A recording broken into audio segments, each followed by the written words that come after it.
The NFL season, it's a mere 13 days away. And while that number's unlucky for some, it's not for us because we've got Dwain McFarland here of Fantasy Life. We're going to talk some undervalued, overvalued running backs, jump into a Draftkings Milly Maker draft, and we'll get into that shortly. But first, we're just going to hit on a couple of these running backs quickly. But Dwain, I mean, the wide receivers, they're getting pushed higher up draft boards. Everybody's paying attention to them. But do you think it's being ignored that you still really need to hit on the running backs in your draft, possibly this year more than ever? Yeah, I mean, I think if you want your ceiling outcomes, right, running backs are still the owners of the ceiling outcomes. Like if you look at like the top 12 performers in a PPR, going back like 10 years, from last season, you see running backs, they don't perform as well as wide receivers overall in the top 12. It's like 54% or something wide receivers and 30 something percent running backs. But if you go back and then you isolate that down to top 3 finishes, like the things that can break your league, like 81% of the time, it's a running back. We get the occasional Cooper Cup season. You get some big seasons from the wide receivers, a little more possible in PPR than half PPR, but still like 81% of the time, it's a running back.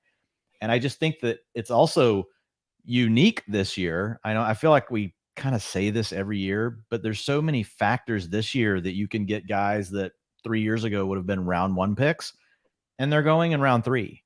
And some of that is because people have gotten sharper about taking wide receivers, especially in a PPR.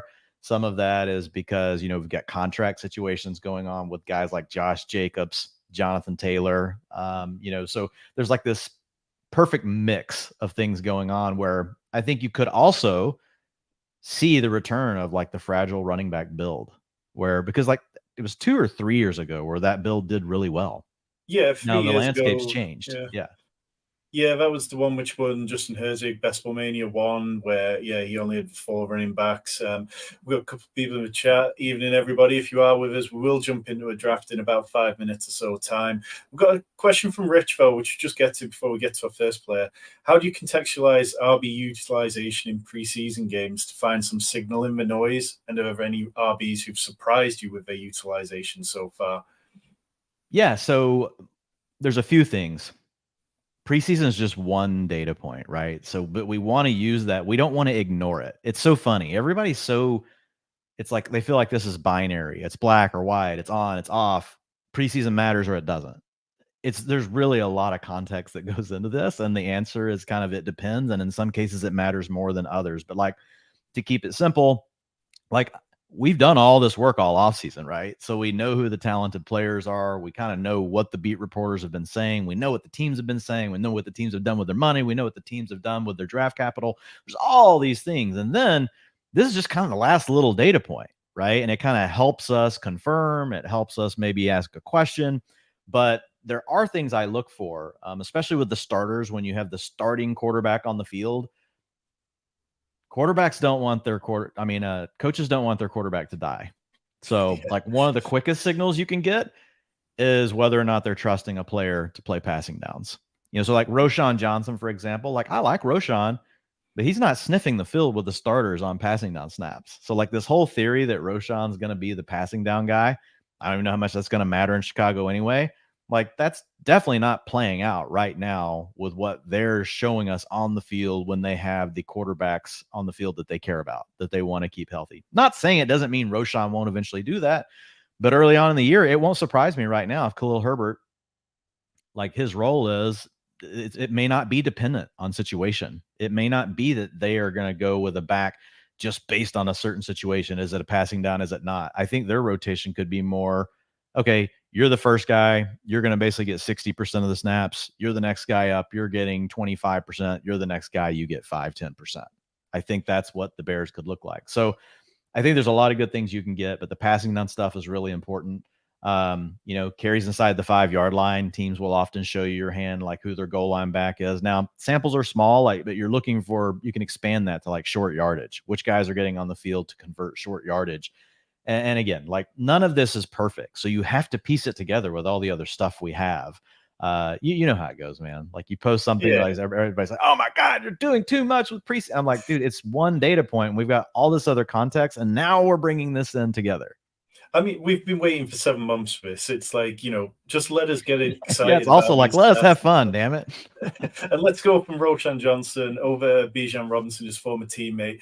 We can see here, this is the Fantasy Life ADP grid, which we've got here. You can see Bijan Robinson, he's the RB3, going on underdog, pick 8, going on sleeper, pick 8. And it's not often we see a round 1 rookie at the position. Zeke Elliott, Saquon Barkley come to mind in recent years. And Bijan, he's undoubtedly a great prospect. You see his college stats that we've got there on screen. But do you think he's possibly being overvalued a little bit just because he is such a good prospect? I don't.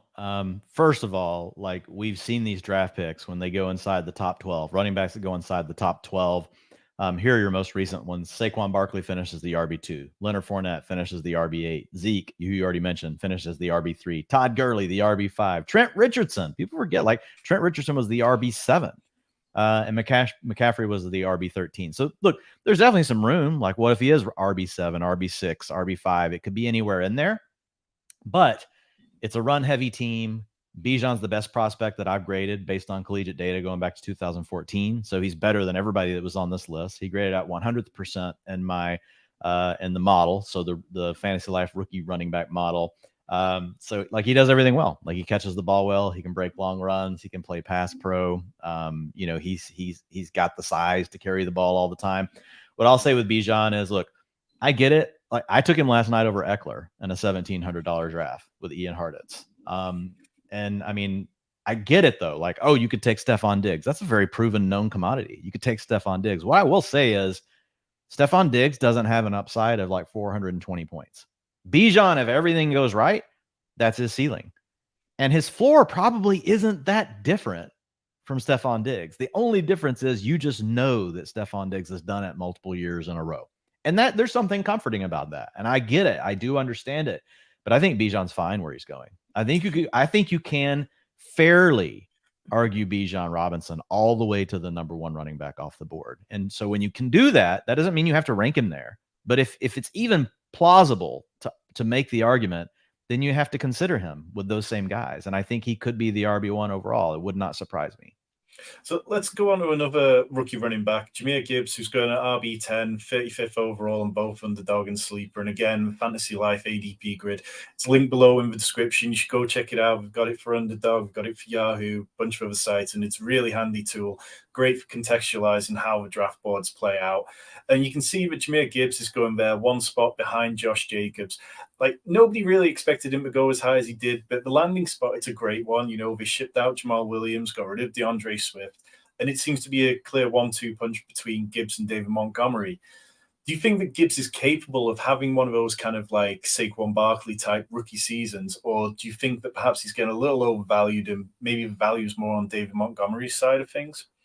Yeah, so with Gibbs, it's a little tougher, right, than what we have with Bijan because, they paid David Montgomery. They're going to play him.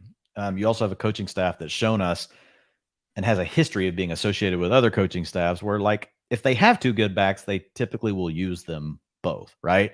Now, talent does trump all. We see coaches do this all. We thought that with Josh McDaniel, right? Shame on us. Right? Now, I'm not drafting Josh Jacobs, man. Josh McDaniel, he's going to use Brandon Bolden. Oh, my God, we're idiots. Yeah. And then he comes out and uses Josh Jacobs pretty much every down. But with Gibbs, I think in a PPR, you're safer. So people forget Alvin Kamara didn't even get 30% of the rushing attempts his rookie season with the Saints. He finished as the number 3 running back in fantasy football, scored over 300 fantasy points. Christian McCaffrey finished in full PPR as I believe the RB9 that year on a per game basis. And he didn't even have 30% of the carries with Jonathan Stewart still on the team. So even if you get that kind of scenario where Montgomery gets 60% of the rushing attempts, 55%, I think Jahmyr Gibbs still has outs to give you a top 12 running back season and maybe even a little bit better than that. He was very good as a receiver in college. His closest comps in the running back supermodel were Alvin Kamara and Christian McCaffrey. A little bit lighter, obviously, than Kamara, but pretty close in size to McCaffrey, who's right around 205. Austin Eckler came in the league under 200 pounds. Jamal Charles, people forget. Jamal Charles was under 200 pounds. And so everybody just immediately wants to jump on the weight thing. I think he's close enough in that category. Like, we would love it if he weighed 10 more pounds, right? We would love it. But I think he can really pay off, especially in PPR formats. And if something happens to David Montgomery, oh my goodness, like, how high do we rank him every week? He might be the RB1 overall. And the other thing is, in the range of outcomes, is he's just so good that David Montgomery can't do anything about it. And suddenly this guy's getting 55, 60% of the work. I mean, David Montgomery's not somebody who was ever an easy click for me during his time in Chicago, but with the Lions, it feels slightly easier, and he's coming at a cheaper cost. And I feel like, if anything, his upside has improved this year. So I've been drafting a little more David Montgomery. We are going to keep talking about his running backs, but let's hop into a draft and let it fill up. And then whilst that fills up, so if you're in the chat and waiting to jump in with us, there's plenty of space in there, 2 of 12. Let's get on to the next one whilst we wait for that to fill up, and I'll keep an eye on it. It is Najee Harris, who's the RB14, goes an underdog, 42nd overall, and he is starting to drop down on Sleeper. He's still up at 26. That ADP is accurate of about 5 days ago.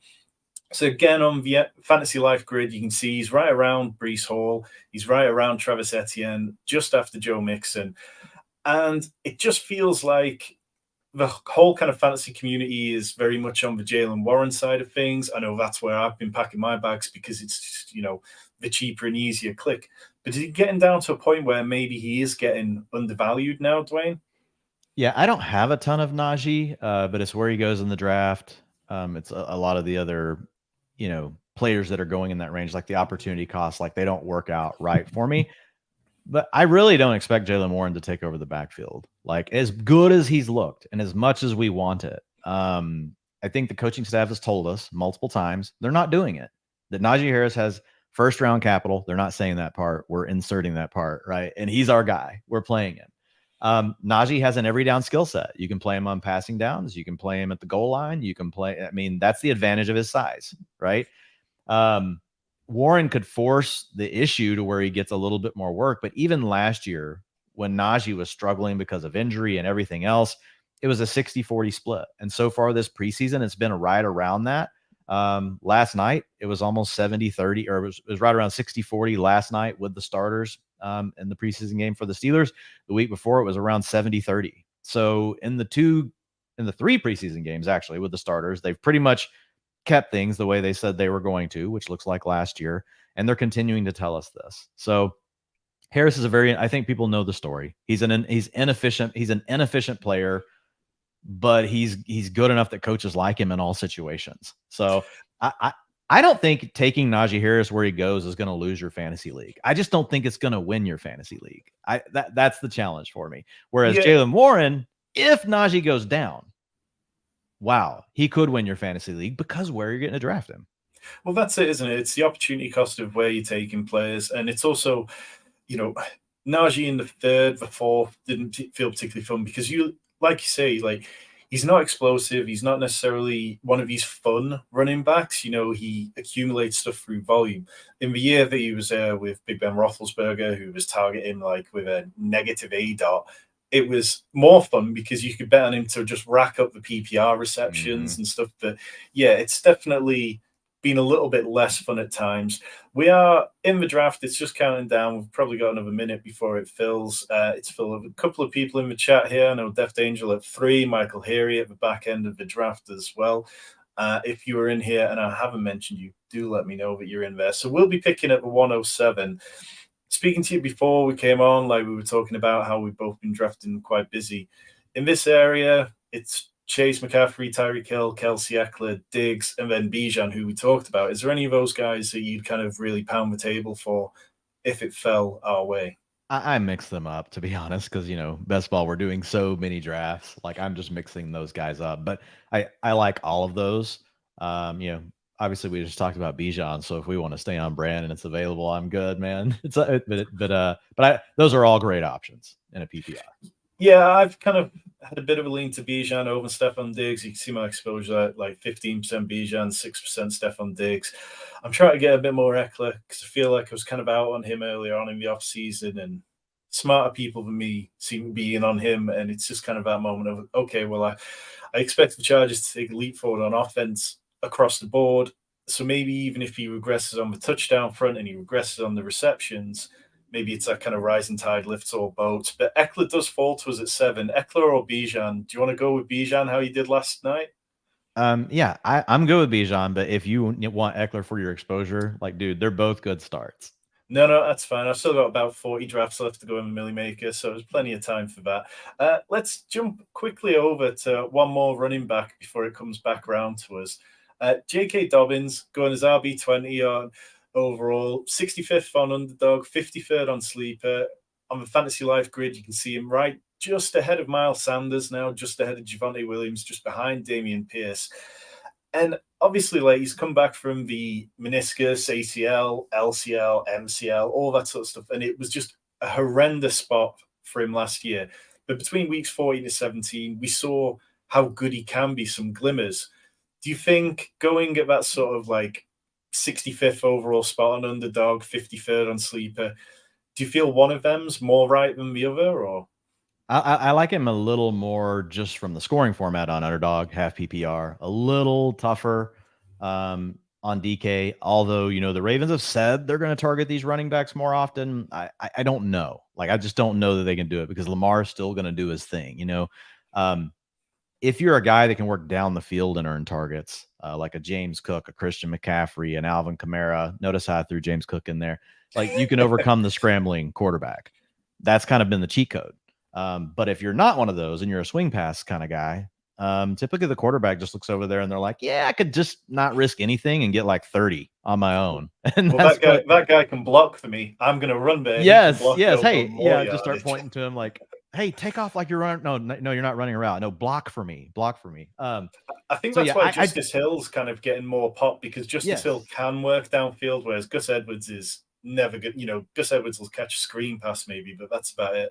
And I think he's probably a more natural foot. I think Gus Edwards is the handcuff to Dobbins, but the Justice Hill might be the complementary back based on what we're seeing and hearing.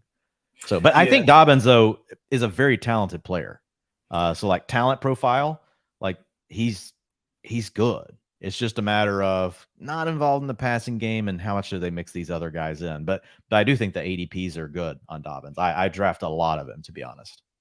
Yeah, I mean, it's definitely been a very easy click for me as a Ravens fan. I think we're going to see him have more volume than he's ever had before. Todd Monken's got a history of kind of leaning into certain running backs at times. Nick Chubb is one pick away from us and falls to us. That's 5 picks past ADP. I would take him. Yeah. Let's go with the this is the same start Ian Hartitz and I had last night over at the NFFC and their primetime $1,750 draft. We started Bijan and Nick Chubb fell back. This is deja vu. This is part of the Matrix or something. I'm not sure we're even real. Like, is this happening? Is there such a thing as best ball or even football? I don't know. Well, I definitely haven't seen Nick Chubb fall this far for a good few days, so happy to take that. And Nick Chubb, I mean, he's not one of the players I had down, but it seems last year he was a player who was an easy click for me. I was at about 8% exposure across a couple of hundred drafts, and it seemed like he wasn't very fashionable. But now it seems like everybody is in on Nick Chubb and everybody just agrees, okay, the ceiling could absolutely be just taken off and he could be fantastic. Do you think that sort of legendary season is within the range of outcomes for him? Yeah, I do. I don't think he's going to suddenly turn into a target hog, but he's going to get the highest route participation we've ever seen from him in his career. That's also going to lead to the most targets we've ever seen for him in his career. Now, it does, again, I'm not saying Nick Chubb is suddenly going to be like Austin Eckler. I'm just saying he's going to get the most targets and receptions most likely he's ever seen. Kareem Hunt was a really good player, took a step back last year, but Nick Chubb talk about a stroke of unlucky, right? Having Kareem Hunt in the same backfield with you when you're as good as Nick Chubb, he wasn't just stealing passing down work. He was stealing carries inside the 5. He was getting like every third drive, Kareem Hunt was getting. When they would get ahead in games, Kareem Hunt was coming in and stealing. Jerome Ford's not doing any of that. People are losing like this, and Jerome Ford's cooled off now because of the injury. But early on, it's like, oh, Jerome Ford's taking over the Kareem Hunt role. Jerome Ford's not Kareem Hunt, people. Like, he's not taking over Kareem Hunt's role. He's going to have some fraction of that. Nick Chubb is going to go. I think he's going to have a really good year. He should be a first-round pick, in my opinion, in all formats. Like, him and Bijan are right there together. I think people are going overboard with the, oh, he's not a target earner. It's think back to the huge years that Derrick Henry had, where he didn't have to earn a ton of targets either. Like that's in the range for Chubb this year. I will not be surprised if he's RB1 overall. Yeah, I think there's definitely paths where Deshaun Watson just stinks still and isn't a good quarterback, and they have to really lean heavily onto a running game to really open things up there as well. So definitely be okay. In terms of how his draft's playing out, Michael at the 12 spot in his second home, started with the Amon-Ra St. Brown, CD Lamb kind of week 17 correlation. Do you find when you're on that kind of back turn from the one spot, are you starting to mix things up and take different players there now? Or reached a point where it's like draft stagnation?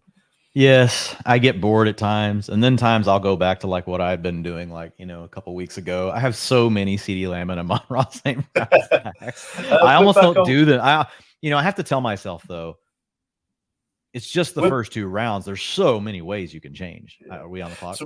Yeah, we're on the clock. Calvin Ridley's fallen past ADP by 7 picks. Love it. DK Metcalf's the only other one interested in me, but yeah, I'm good with Calvin Ridley, particularly. So Ridley was 1 pick away from being ours last night. That's who we wanted. He went the pick before to, you probably know Nelson Salza, like a really good high stakes player. Nelson freaking took Calvin Ridley right in front of myself and Ian. So we had to go Josh Jacobs. We had to pivot. We hit a tier break, man. You hit a tier break. You gotta like mix things up. But yeah, I like the start. I love getting Ridley. Yeah, me too. I think we had Josh Norris on the show talking about undervalued, overvalued wide receivers, and the Calvin Ridley conversation was very difficult because he is on that fringe round 2, quite often going there. And when you look at it as ADP, it's just been like a steady climb the whole off season. And for some people, they're just not on board. I feel like it's kind of a divisive pick. But for me, there's been nothing negative when you go back and you think about, okay, players who were out for periods of time. Last year, it didn't sound particularly convincing about Deshaun Watson that he was going to hit the ground running, But Calvin Ridley has had a whole training camp. He's not about to now have a suspension to deal with before he starts playing deep into the season. He's going to be out there. What we need him to do is hit his ceiling outcomes by halfway through the season, and that can be fine. We can build around that. Then after starting running back, this is probably a build that's 5 running backs deep here on DraftKings. Probably don't need to go to 6. Definitely don't need to go to 7. One of our other running backs, and we can pick it up and drop it as we get closer to us, Cam Akers, RB22, going at 68 on Underdog, 56. You can see him there on Fantasy Life Grid, just behind Alexander Mattison, kind of ahead of the tier of James Conner, Rashad White, James Cook. And he's a player who I've struggled to click at times this year because it just feels like, the Rams, they don't run the ball very often in the red zone. They run at one of the lowest rates there. When they are down there, it goes to Cooper Kupp so much. Kyren Williams seems like he's earned himself a role on passing downs. Are you finding Cam Akers an easy kind of click at RB22 going in the sort of 5th, 6th round?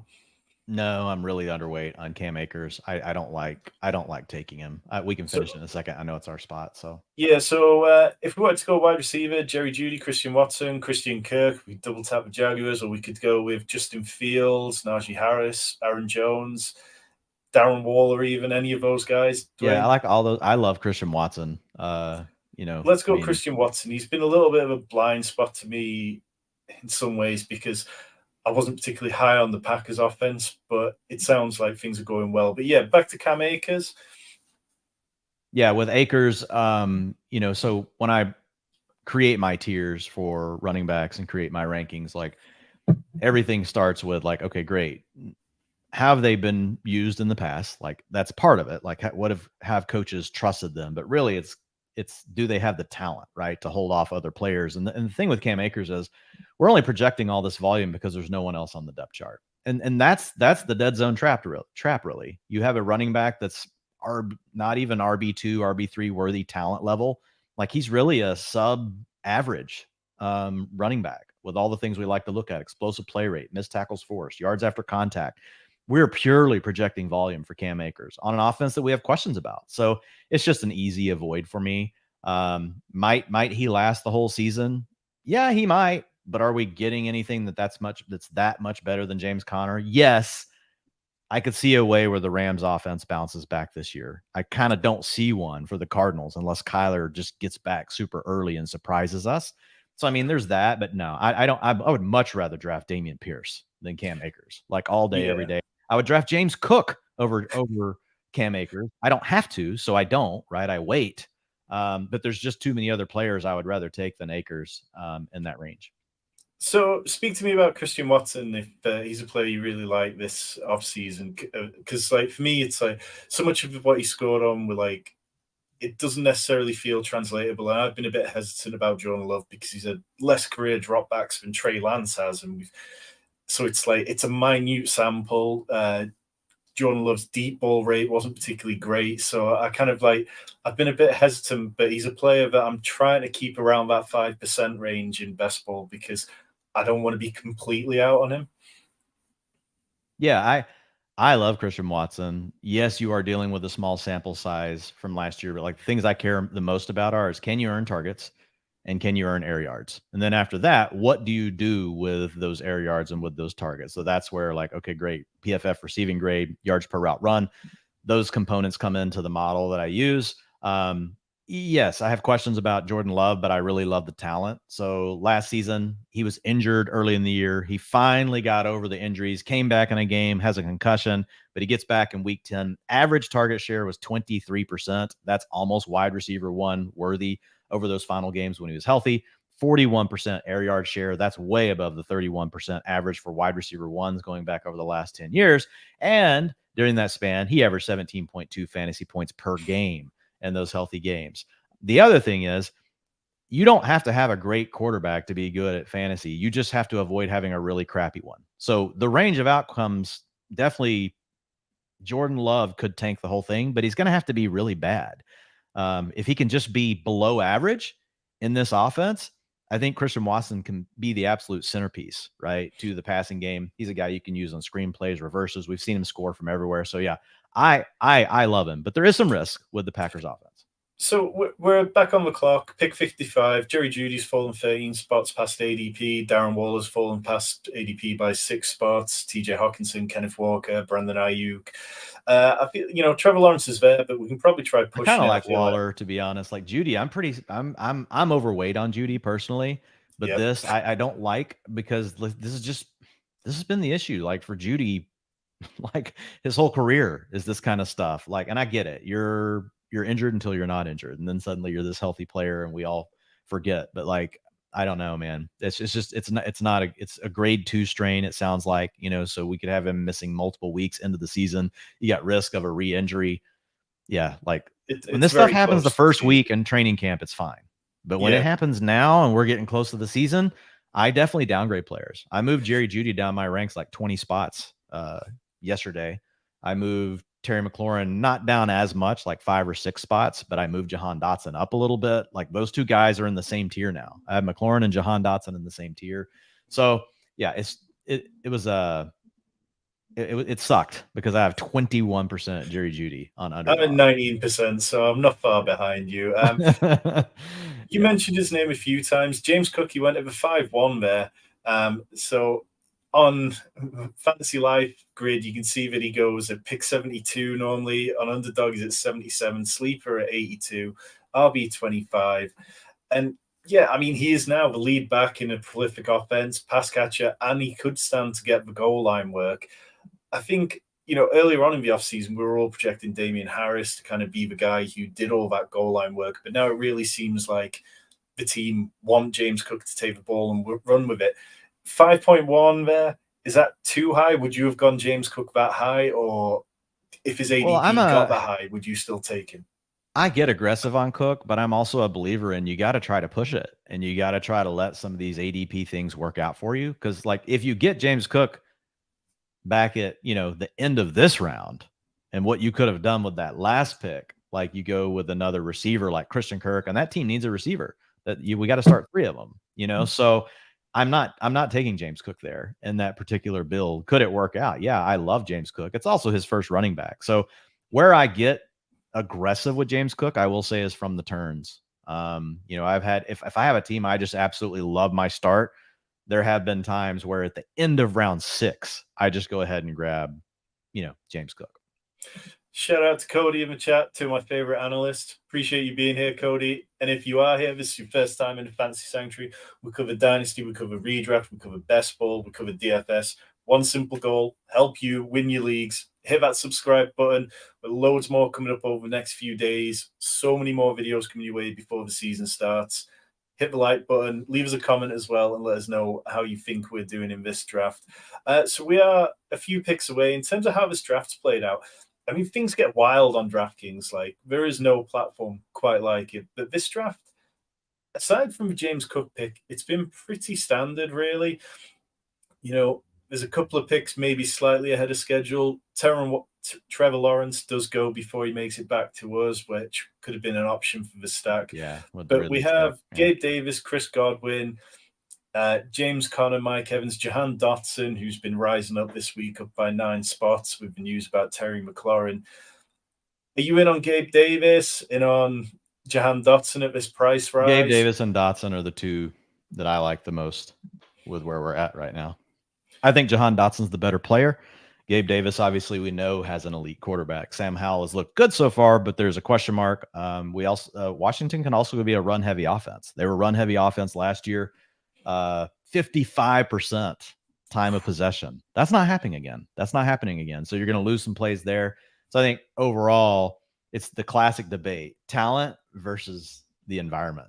Right? Well, I'll go Jahan Dotson. I think, I just feel like it's a very fun offense, and I'm struggling with their running backs a little bit at time because it seems their range of outcomes could be very big. In terms of other running backs on our list who I want to pick your brain on whilst we can, Rachaad White, he'll be coming up in ADP pretty soon. He is the RB24, goes 76 on Underdog, 73 on Sleeper. And it's that kind of cluster you can see there on the Fantasy Life grid. Again, that's in the description. There's a link to that grid. Go check it out, have a play with it. It's a really great tool for just visualizing how the drafts play out and from what slot you can get what sort of outcomes. And I mean, we saw last year, he had the 86% catch rate, which is third highest, and he was great. But do you think that he can be efficient in the passing game with Baker Mayfield throwing him the ball? And will it be enough to make up for like the kind of inefficient runner that we've seen him be? Well, a couple things. He was very inefficient as a rusher, but I feel like the market is pretty sharp on him overall, which has pushed him down. It's also the wide receivers going as early as they do. So people aren't buying into just projecting volume as much with some of these running backs, like Rachaad White. You talk about James Conner as another one. These are offenses, though, that we don't think are going to be very good. The key for Rachaad White is you're talking about a full PPR league here. He's going to be on the field and passing downs, and that was what he was really good at in college. It's also where he again showed signal as a rookie, had a 22% targets per route run. So really everything's lining up to tell us Rachaad White is a plus player when you put him into receiving situations as a running back. This is an offense where I do think Baker Mayfield is going to throw it to him because he's good enough to earn those targets. I think this offense is going to be all about Chris Godwin, Mike Evans, and Rachaad White. Probably not going to score a lot of touchdowns, but he could get to like 6, 7. And guys, remember when everybody wrote off Le'Veon Bell after his rookie year? It looked just like this because he had an inefficient season and then he came out and crushed it the next year. They're very similar runners, right? Very patient behind the line of scrimmage, want to make like that, sit there, wait, make that cut, and then like take off. The Bucs offensive line was very banged up last year. They actually have a pretty talented offensive line. It was just very injured last season. So I think that's a plus for him. And I think even though you lose Brady, I think he gets a little more efficient on the ground. Yeah, so we're one pick away. We've got 2 running backs first for kind of dual anchor start, which worked out so well for Pat Kerrane last year. Marquise Brown, Zay Flowers, Michael Pittman, who I know you were going back and forth with Josh Norris a little bit about, Brandon Cooks. Any of these stand out? We've already got the tight end in Darren Waller, or we could take Rachaad White if you're feeling like he's worth it here in PPR. Marquise Brown, man, like in the games last year without DeAndre Hopkins, was an absolute target magnet, wide receiver 1. I know we have questions about the quarterback, but like this late, like in a full PPR, like I like adding Marquise Brown. It's not sexy because it's the Cardinals. I still think he's an underrated receiver in the NFL.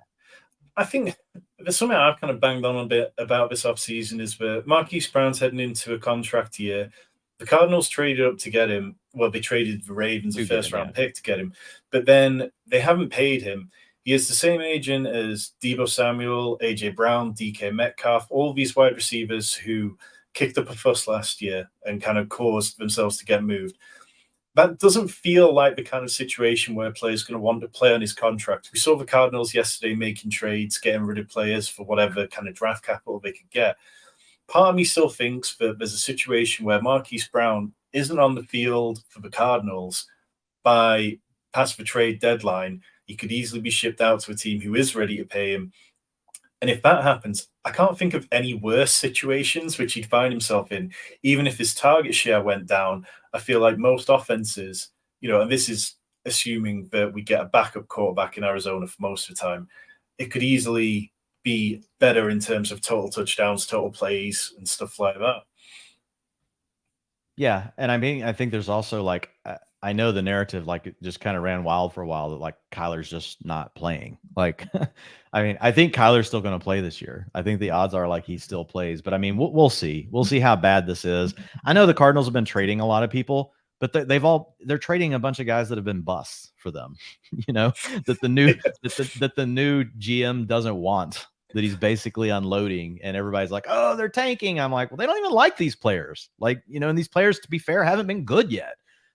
So yeah, anyway, I'm fine with Hollywood. I do think there's some bad runouts for him, but I hadn't necessarily thought about the angle that you had just talked about. I kind of like that. Is there a potential here that come trade deadline, the Cardinals are in tank mode, and maybe that's actually the best case versus being so worried about Kyler coming back? What if he gets traded? What could you imagine what we would do if Marquise Brown landed on the Bills or something? Like, well, people talk about, okay, well, the Cardinals are going to be playing the Eagles in week 17, which isn't ideal, but he could land in a far better situation. We're back on the clock. We've got 2 running backs, 4 wide receivers, and 1 tight end so far. Michael Thomas, Deshaun Watson, Dalvin Cook, Isaiah Pacheco, Sky Moore. It gets a little ugly at wide receiver. Any of these wide receivers you like, or do you want to start looking at running back? Or I like Elijah Moore. Like, I think he still has the upside. Like, I know it's a wide range of outcomes that could be really high or really low. So yeah, but I do think he's still. I think he's still a good player, and he's at least he's a good bet, right, in this round, because we've at least seen him. We've at least seen him put up ceiling games in his rookie year. So. We're kind of attaching ourselves to the Browns now with Chubb and Elijah Moore, that we think this is going to be a good functioning offense. Would you take Deshaun Watson on a team with Chubb and Elijah Moore? Yes. Dude, Deshaun Watson's my most drafted quarterback. So, like, it's just, I get it that people are worried. And I know you mentioned it earlier. Like, there's a path that he sucks. Most likely he's not going to suck. It's really hard for quarterbacks at his age in their prime to suddenly become bad. He had 1 bad 6-game stretch, but other than that, like, he's been a 20+ point per game quarterback his entire career.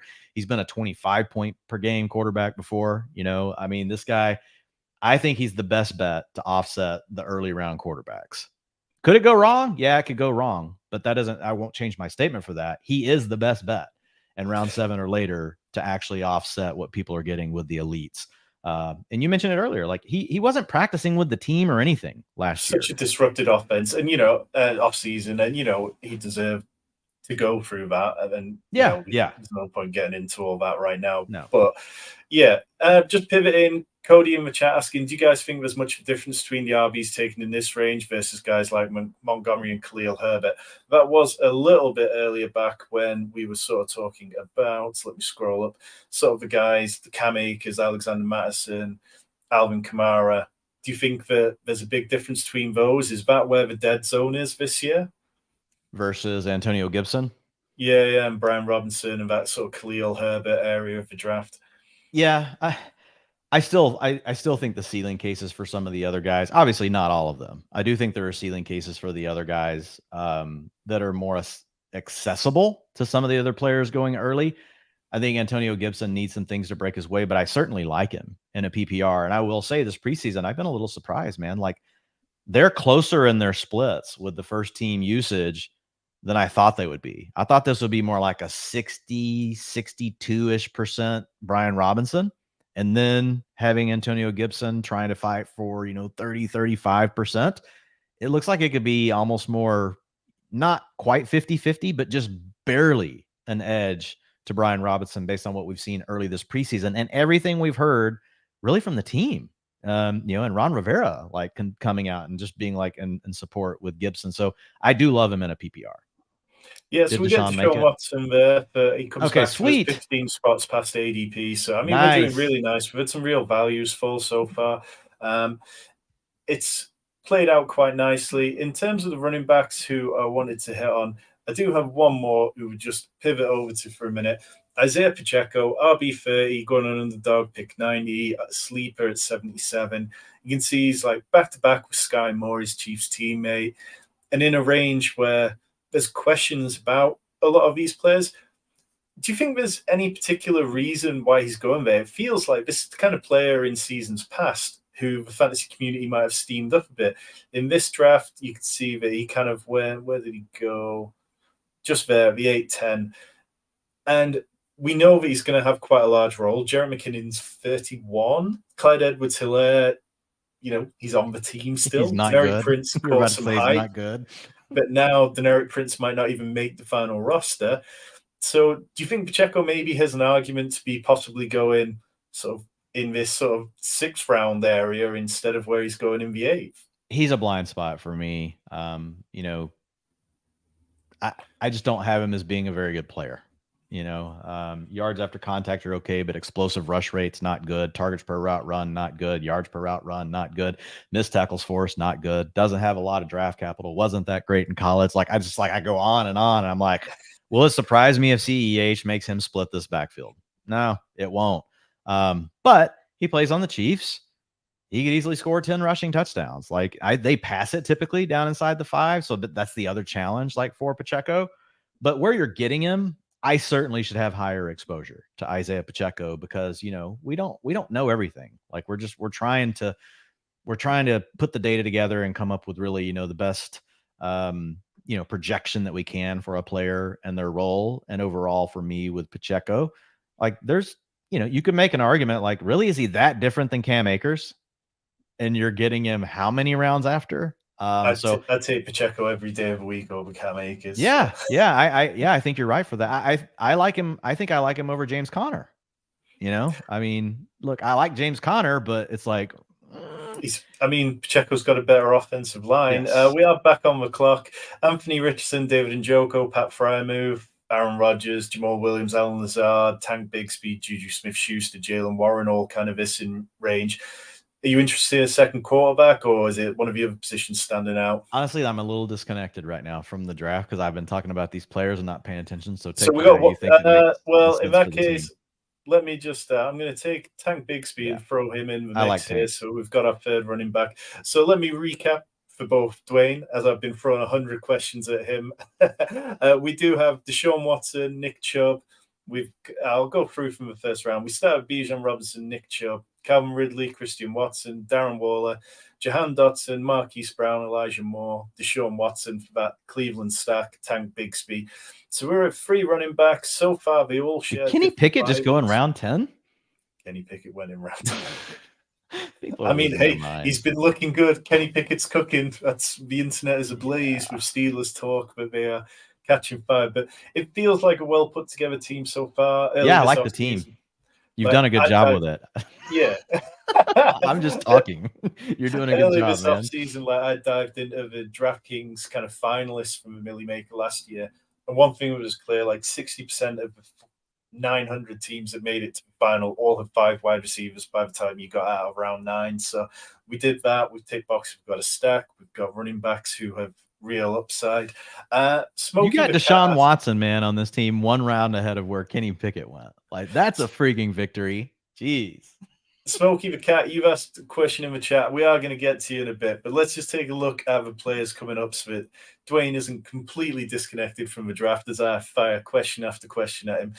We do have David Njoku's still there as the top tight end on the ADP. That would be our second tight end because we have Darren Waller, but we could probably be. I don't mind it because we've made a bet on Watson, and you're just done, with the position. Yeah. Obviously, you're probably done with only 2 anyway, because we've got Waller. I also like Jaylen Warren. We talked about a little bit earlier. I mean, you're talking to somebody sitting here with 29% Jaylen Warren, and I don't have any teams with Jaylen Warren and Deshaun Watson. So perhaps if that's what we need, then that could be the key. I mean, Jaylen Warren is one of my top 3 most exposed players simply because the price was very right. You know, when drafts opened up, he was going at kind of pick 150, and it was very easy. So Jaylen Warren or David Njoku? Oh, I think I like, man. How many picks are we past on Njoku right now? We're 20 picks, almost 19. I think you got to take him. I think it makes too much sense. Yeah, with the Watson stack. We'll see what comes back around, but it's an okay area of the draft. You know, we've got wide receivers are a little bit ugly. Allen Lazard's fallen. Even after the Corey Davis retirement, nobody seems able to give themselves an upside case for Allen Lazard. Jacoby Myers, on DK, if you've got that questionable or the out next to your name, people just let you go. Like, you don't get that on Underdog. On Underdog, sometime when there's a news update, there's a little asterisk next to their name, but it does not influence the draft the same way it does on DK. That's one of the things I love about DraftKings is like when Cooper Kupp got hurt, like people can't help it. They have this reaction to those red letters, and it pushes people down boards. And so that's probably part of Lazard. Lazard would have been a bringback component, with the Browns. Yeah, that's it. I mean, that's one of the main reasons I'd keep him in the conversation.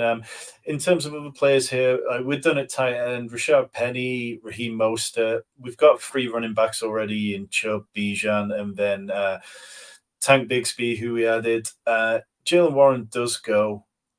Do you feel like we need to hit on a wide receiver here, or do you want to go with one of these running backs and then kind of park that position for a while?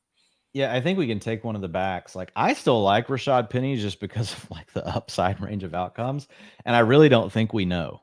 I know the beat reporters and stuff are giving us the best information they can, but it won't surprise me, man, if it's like week 3 before they decide who they're going to go with. And it's Rashad Penny because he just blows up in a game. You know what I mean? So the thing with Penny is when he's healthy, we just know he's been great. Fantastic. Yeah. We know he's a good player. Yeah. I mean, perennially undervalued. But I just want to get to Smokey the Cat's question in the chat. Can you rate my team? 12 team PPR: Burrow, Bijan, Jacobs, Gibbs, Pirine, CD, DJ Mortland. I mean, what are you doing, Smokey? You know what you've got here. Yeah. You're just trying to brag, or are you trying to make us feel bad? You don't come in here, bring your big dick energy around in this draft and make our team look bad. Like, you've got a good team there. Wait, in terms of fantasy life, like, you guys seem to have so much going on over there at the minute. Is there anything that people should really be checking out over there at the minute?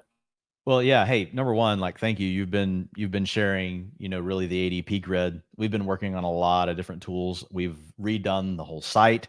So we've really tried to make this something that's much more of an immersive experience, like for the users wanting to come and check out Fantasy Life, and just easier, right, to navigate and get around.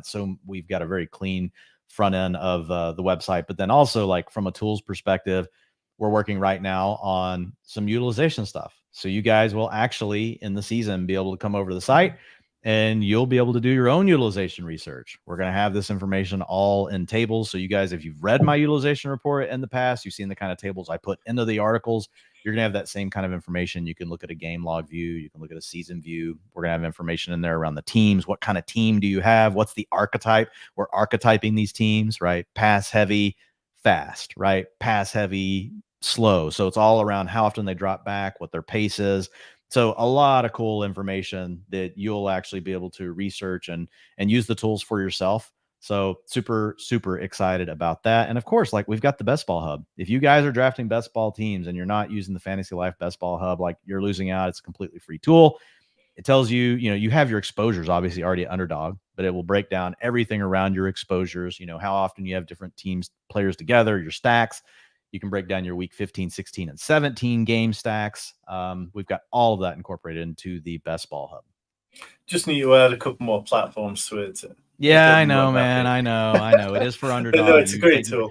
So I've been co-drafting a bunch of DK. Underdog teams, and Yeah, I was playing around with it the other day. It's a fantastic tool. Definitely worth everybody checking it out. We'll get to the questions in the chat, but it's gone quarterback crazy, Dwayne. Like, see it, it's just a sea of red, really. Sam Howell, Jordan Love, Brock Purdy all going in the 12th round. It feels like potentially we could get shut out of quarterback, but with having Deshaun Watson, I feel like we could possibly still go to quarterback. We are back up. A little cluster of tight ends, and then Tyler Algier, which would be a handcuff to Bijan. Darnell Mooney, which gives us some week 17 Mooney's week correlation. 17, yeah, versus Yeah, Bijan. let's go with that. It feels like an area where we need another wide receiver. I agree. And in terms of the playoffs, so far the only week 17 correlation we have is Bijan Robinson, Darnell Mooney, and then Rashad Penny and Marquise Brown. And that feels a little bit fragile for week 17. Yeah, you can grab some Jets late, though. Obviously, Corey Davis can't be one anymore. Were you taking Corey Davis in 20-round best ball? Not too much. I had like 3%. Like, it was mostly when I had Aaron Rodgers or when I had Brown stacks, but like, I have a lot of Brown stacks. So that's the main way that I was getting exposure like to Corey Davis. So Michael, who's picking out the 12 spot, asked, with Penny, how much of a chance is there that he doesn't even make the Eagles? He gets picked up somewhere else and you still potentially have a great player in your hands. I think that's a great point, because Rashad Penny might not have been necessarily one of these running backs that the league was falling over themselves to pay a huge amount to. But if he's healthy and, the Eagles cut him, I have to believe that as these injuries come in and start, attrition sets in at the position, I would take Rashad Penny over the likes of Kareem Hunt. I would take Rashad Penny over Leonard Fournette still. I would too. Quite happily, yeah. So honestly, Rashad Penny's agent is terrible. He is.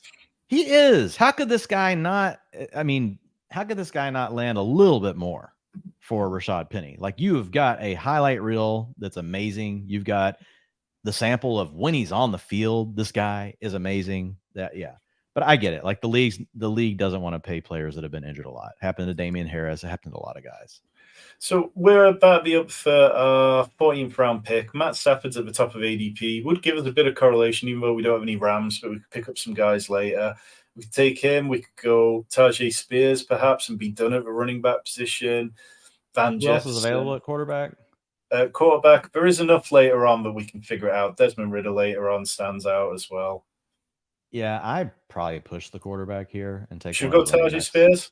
Yeah, I like Tajay Spears. Okay, and now in terms of our running back room, we've got Bijan, Nick Chubb, Tank Bigsby, Rashad Penny, and Tajay Spears. That feels like we've got plenty of upside. Pete in the chat asks, are you always watching bye weeks even in the early rounds? For me, there's an element of it where I don't necessarily want to put, say, my first 4 picks. It would be very difficult for me to put all my first picks into it. So the team out of a 1 spot has Justin Jefferson, Josh Allen, Mark Andrews, all on week 13 bye. If you're going to do that, then I think you need to be saying, okay, well, I'm going to stop at 2 quarterbacks, but I'm going to make sure my second quarterback is a decent choice. I'm going to make sure my second tight end is a decent choice. And I'm probably going to want to do it in a situation where I can leave running backs at 5 and get wide receivers up to at least 9, if not possibly pushing to 10 if you go in 2 quarterbacks and 2 tight ends. That's kind of how I play it. Dwayne, any differences that you sort of do with bye weeks, or do you not really pay attention to it too much?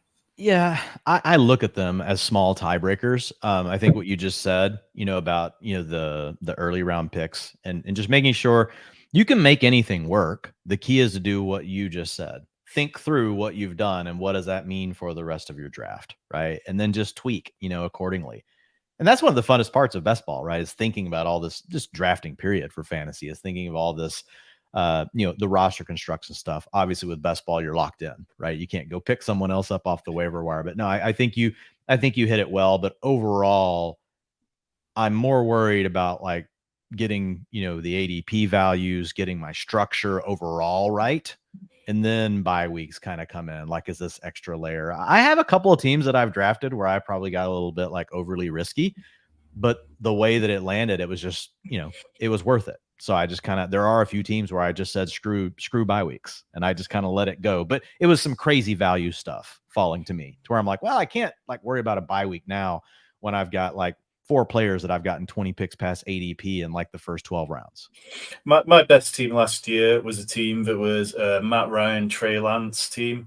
And it got to, I think, the semi-finals, and it had absolutely stormed everything, even with Matt Ryan being out for a number of weeks, Trey Lance out for the entirety of the season almost. So, like, if you build enough of a super team, you could get I've not heard this story. That's amazing. Yeah, it must have really been loaded. It was. And in terms of we're 1 pick away, though. We got 1-5-6-2. We probably need more wide receivers. We're good at tight end.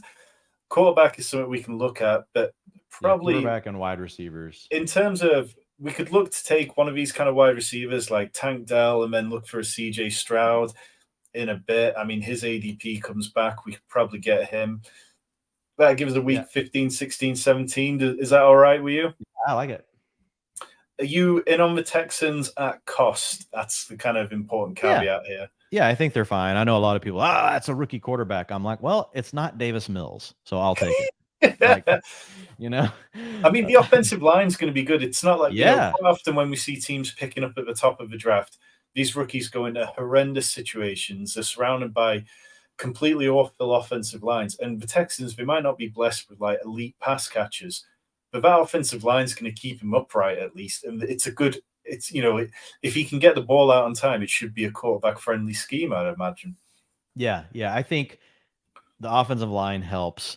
I don't think they have great weapons in the passing game, but Nico Collins is a guy I talk about a lot. Like, I thought he made a nice step forward last year. But this Tank Dell thing, like, Tank Dell's honestly a guy that I wasn't really targeting at all. But then, like, he's played well in the preseason. Like, his utilization was solid. I think he's the 3rd receiver on the team right now. And last week, man, John Mechie played behind Noah Brown with the starters. John Mechie's buried right now. So knowing that, I'm like, okay, like Tank Dell, like he's probably going to get about a 60-65% route participation, but when he's on the field, he's going to get prioritized. So I like him in a best ball format. I think he's going to hit some big plays. I think he's going to have some games where he gets manufactured screens and different things like that. Just got to stay healthy. Obviously a smaller player. Yeah. I'm going to pick up on the chat. Chris, Death Angel, don't look at my buys. Week 7 gets pretty miserable for him picking out 7 and 13 are tough. Yeah. Chase, T. Higgins, Breece Hall, Joe Burrow. And then, week 13 correlation, like Bills, Vikings. I'm sure it'll be good, though, Chris. You build plenty of smart teams. We are 1 pick away. And at quarterback, CJ Stroud, 6 picks ahead of ADP, but that feels like the right pick. Yeah. So with Deshaun Watson and CJ Stroud, do you feel confident enough that we can leave that at 2 quarterback, or do you want to keep an eye on the quarterbacks for later on? I leave myself open on DraftKings because it's 20 rounds. So I don't ever completely shut it off unless, I took Deshaun Watson and then I turn around and took somebody else like in round 11 or 12. Then you just kind of got to be like, I'm done with it. But when you take a guy like Stroud as late as we did, I leave it open as an option, but I wouldn't plan on taking a 3rd. Yeah. And if you are here and enjoying it, and if you want a little bit more of a fantasy sanctuary in your life, if you hit the join button down below from $1.25, 99 pence per month, you can join, get access to our members only Discord. There you've got all my DFS content, all my weekly write-ups there, Rich's Dynasty content, access to all the questions that you need answering, members only videos. We've got over 100 people in there making startups, best ball drafts, helping each other out with trades. It really is a great place to help you crush your leagues this year. I want to touch on the Miami running backs quickly. We saw Jeff Wilson. He's kind of jumped up a bit to the 15th round. Raheem Mostert now in the 12th round. Devin A-Chain still went ahead of Mostert a minute in the 11th round over here. Do you feel like A-Chain is going to flip with Mostert in the next week? Probably. I think it's going to be tough because he got the injury, right, with the shoulder. We don't know for sure what's going on. And then the coaching staff has really given him the business in the preseason. He's working behind everyone. So I think Salvon Ahmed and Myles Gaskin, they're basically just played both of those guys with ahead of A-Chain because they had to get a good look at them because they're probably going to have to cut. They're going to have to cut one of those guys. So I think that was probably more motivated by that factor than them being ahead of A-Chain on the depth chart. But right now, he is well behind the two starters and Mostert and Jeff Wilson. I think A-Chain is the guy, though, that come week 6, 7, 8, 9, someone starts heating up. I still like Devin A-Chain. I think he's a really good player between the tackles, which is weird because he's small, but he has power for his size. You can get him involved in the passing. Not an elite receiving back. He's probably overrated as a receiving back, which is what's funny because people see his size, but he's underrated as an actual between the tackles runner, like when you watch him stylistically, but still a guy that fits the mold of what, the Shanahan, McDaniel, type coaches, what they're looking for. They've always had these two archetypes, like the heavy kind of slow, patient, hit the backdoor cut player. And then also the guy that just is a blazer, like Elijah Mitchell, Tatum Bell, Clinton Portis, these types. And A-Chain fits that. We're back on the clock with 20. Paris Campbell, Darius Slayton, John Mechie, Josh Palmer, Robert Woods, Marvin Jones, like Matt Collins for a bit of week 17 correlation. We've got 10 seconds. I like Slayton. I think Slayton's going to play quite a bit. I don't like Mechie. I was taking Mechie at a point thinking that, he was in a really good wide receiver class and obviously he had leukemia and it was unfortunate for him. But yeah, it's a different coaching group and it seems like they're not all in on him particularly. So I've been very much easing off on him. Robert Woods was somebody that I was drafting earlier on because it felt like a bargain. And maybe Pat Carrain sweet talked me a little too much on Robert Woods when he came on and we drafted a team together. And I like Robert Woods. I have a lot. I mean, he's going to play early in the season. The way I use Robert Woods is I look at my roster. I'm like, do I have a lot of rookies? Do I have a lot of things that could take me time to get going early in the year? If so, I draft Robert Woods on that team, right? But if I am on a team where I like my wide receivers, they're okay, but I think I need upside late in the year, then I'm not drafting Robert Woods on my team. So that's kind of like how I'm using that. Like Robert Woods, Devontae Parker, they kind of both fit that same mold. Even Allen Robinson, like Allen Robinson's now playing in the slot, like pretty much every down for the Steelers. We've seen these veteran wide receivers revive their career playing from the slot. We saw it with Larry Fitzgerald, saw it with Reggie Wayne. So there's a pool of guys like that I like, I might need something like just to get me through early. And Robert Woods is my favorite of that group. So we've got Calvin Ridley, Christian Watson, Jahan Dotson, Marquise Brown, Elijah Moore, Darnell Mooney, Tank Dell, Darius Slayton. Do you feel like we should be adding Robert Woods to that stack? Obviously, we do have Tajay Spears bring back on the other side of it.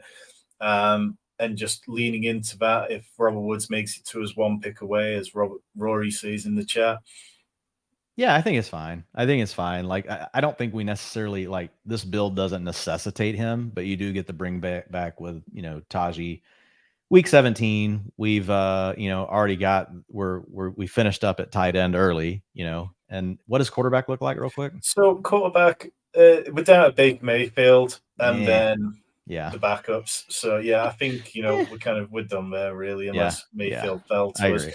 So in terms of our team, I'll recap it, and then Tebow, I'm going to get to your question in the chat. Bijan Robinson, Nick Chubb, Calvin Ridley, Christian Watson, Darren Waller, Jahan Dotson, Marquise Brown, Elijah Moore, Deshaun Watson, Tank Bigsby, David Njoku, Rashad Penny, Darnell Mooney, Tajay Spears, Tank Dell, CJ Stroud, Darius Slayton, Robert Woods. I mean, we've added 2 decent stacks. We've got the Browns, 4 players on them, the Texans, 3 players on them, a couple of players from the Jags, couple of players from the Giants. This feels like a nicely well-built, correlated team. Dwayne, happy with it so far? Yeah, no, I like it. And like I said, like you're doing a good job steering the ship. Like, I'll be honest, like doing these drafts and you do them so much, but like hosting and doing these and keeping a focus, like it's easy to know which players you want to pick in the queue, but like zooming out and thinking about like the structure of your team, especially like when you don't have it in front of you, like where you can look at it and move it around. Like I'm usually depending on the host, to help. Appreciate sure. it. So we'll get to Tebow's question quickly. We're a few picks away. Yes, thoughts on Ken Walker? You in or out, or more of a Zach Charbonnet, man? I don't draft a lot of Kenneth Walker. Really like him, but it's tough when you get the second round capital for Charbonnet as well.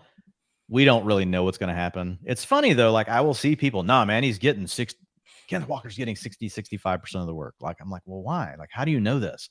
He's just too good. I'm like, guys, like, come on, like, like we've got to have more than this. I just, it's a cost thing. But like if Charbonnet's hurt or something, wow, like Kenneth Walker could, yeah, he could still win you your league. He's a good enough player, and I like the offense overall. But yeah, I draft Charbonnet's one of my most drafted players. Kenneth Walker's one of my least. It's not because I like one over the other. It's just there's a big difference in their price. So we are back on the clock. Pick 19. Evan Hull, Josh Kelly, Josh Palmer are guys that are kind of starred. Any of them interesting to you, or do you want I like to take Evan Hull. Chris Evans does look like he's going to be the RB2 for the Bengals. Maybe takes over the passing down role. So Chris Evans or Evan Hull, your choice. I think Chris Evans is more likely to have a role. I think Evan that, Hull, I do like Evan Hull from a standpoint, like he is the one guy on the Colts right now that I think if we got surprised and they gave an every down role to someone if JT gets traded, like I wouldn't be surprised if it's Hull. It's probably a committee, but the challenge is there, like, again, probably a committee, and they're going to probably sign someone or they get someone back in the trade with JT. So I think Hull's fine, but he is one where you got to be prepared to take a complete zero. It could be a complete zero all season. Which I think in a build like this is kind of okay because we've got, that double anchor kind of start, which is fine. But yeah, we're definitely done now. We've got 6 running backs. So this will be a 2-6-10-2 build unless there's a tight end who you particularly feel strongly. I mean, Noah Fant's still there. Trey McBride, which would give us a bit of week 16 and 17 correlation. But then I kind of feel like the rest are just not names that I'm ever interested in. Are you interested in either of those tight ends, or do you want to look at the wide receivers? Let's see the wide receivers real quick. So Marvin Jones, Calvin Austin's, Mac Hollins, Ronnie Bell, Devin Duvernay, Tyquan Thornton. Yeah, I mean, I'm sure Randall Cobb's down there, like somewhere. Randall Cobb would give you some week 17. It's pretty gross right now. But we are hearing like he's actually beating out Mecole Hardman for a lot of the reps. I mean, it's Aaron Rodgers loves friends. It. Yeah, I don't mind it. I don't mind because, he is going to be our 10th wide receiver. So I feel like, we can afford that. We are going to get to those questions. If we run into one Randall Cobb spike week, we're golden. I mean, yeah. Let's see Randall Cobb. We'll finish out. We'll get to a couple of questions in the chat. And if you do have any more, fire them in now. I'm well aware that I've taken slightly more of your time. But Rory says Friday fun day with beer. It is Friday evening over here, and I do have the boot out because there's only one way to draft, and it is with the German boot. Jack asking DJ Moore or Michael Pittman. I feel like I know which way you're going to lean here, Dwayne. DJ Moore, but both are going to have similar challenges. They could both be run first offenses. We have 2 quarterbacks that have not shown consistently that they can be accurate, right? But if I had to pick, Justin Fields is coming into his 3rd season, made some strides last year, wasn't great, but I would lean towards DJ Moore. I think DJ Moore is still slightly the better player too. I will say Michael Pittman is very underrated, but last night 5 targets for Michael Pittman in the first 6 drives, 2 were catchable. That's what we're going to be dealing with. It's so funny, man. I love Anthony Richardson. I draft him a ton. But people have on beer goggles, like when they're watching Anthony Richardson, like they're like, oh my God, watch this throw. It's the best throw ever. And then you like, look, you're like, he completed 35% of his passes. And then people are like, oh, but he was a lot better than that. Like, did you see the drop by Josh Downs? Yeah, I saw that. What else do you got? Oh, I don't have anything else. That was the one play I was talking about. I'm like, okay, come on. Yeah. So our team, and we are going to get to a couple bit more before we get Dwayne out of it. Bijan Robinson, Nick Chubb, Calvin Ridley, Christian Watson, Darren Waller, Jahan Dotson, Marquise Brown, Elijah Moore, Deshaun Watson, Tank Bigsby, David Njoku, Rashad Penny, Darnell Mooney, Tajay Spears, Tank Dell, CJ Stroud, Darius Slayton, Robert Woods, Chris Evans, and Randall Cobb. I mean, Randall Cobb was a kind of throwaway pick at the end there, but we've got 13 of our 20 players correlated for week 17. That feels like a good place to be in. We scooped a lot of value there. Nick Chubb fell, Deshaun Watson fell, Darren Waller fell, Marquise Brown fell. It felt like, plenty of things fell into place for us. A good team in your books, Dwayne? Yeah, no, I like it. Like anytime you can, and this is why I love drafting from the middle. Is you can just kind of pick off these values that are dropping, but you can also if it's a close call and you need to pass on a value for your structure, you can make that call as well. You can quickly look to both sides of you see what the other managers have, because I do think this is something best ball drafters lose, because they're all on their phone. They lose the context of looking and seeing what the other teams have. Now, don't get me wrong, sometimes it doesn't matter. People are just doing crazy stuff. You don't know what's going to happen, but I still at least try to look at things and think about my tiers and think, okay, like, this is what I need the most, but this is what's most likely to go. Do I try to push it a little bit more at this position to get this one more thing? So I like picking from the middle, and I do like the team. Yeah, I mean, I'm team desktop when it comes to drafts. Michael in the chat saying, thanks, guys. Great to listen to you both as usual. Was a huge fan of Dwain and Ian and Andrew's weekly DFS pod on PFF a few years back. But Dwain, you and Ian are still podding together now over on Fantasy Life, right? Yeah, we've got Ian over there. We've got Matthew Friedman, Peter Overzek, Kendall Valenzuela. We've got Chris Allen. Yeah, we've got a really, really, really strong dream team. Yeah. It's you don't want to say the dream team stuff because people always think of, like, when the Eagles said they were going to win the Super Bowl with the dream team. But yeah, I love who I get to work with every day. So I'm very thankful for the team that we built. Yeah, it's an incredible site. So many great tools and so many great bits over there. I mean, your running back utilization report is must-read stuff, and I'm looking forward to playing with the different tools you guys have got going. If you haven't checked it out, do check it out. They are linked in the chat below. The YouTube channel's in the chat below. Go check Dwain's Twitter out. I mean, there's so much stuff going on. We are right around the corner from the season, 13 days to go. Appreciate everyone who's been here tonight. If you haven't already, hit that like button. I will be checking. I know plenty of you have been watching tonight. I want to see lots of likes on this one. We're going to be back over the weekend. We will have undervalued and overvalued tight ends coming very soon. Rich has got a live Dynasty draft show next week where he will be helping you make trades on the clock whilst he's on air. Tune in, subscribe. We'll be back very soon.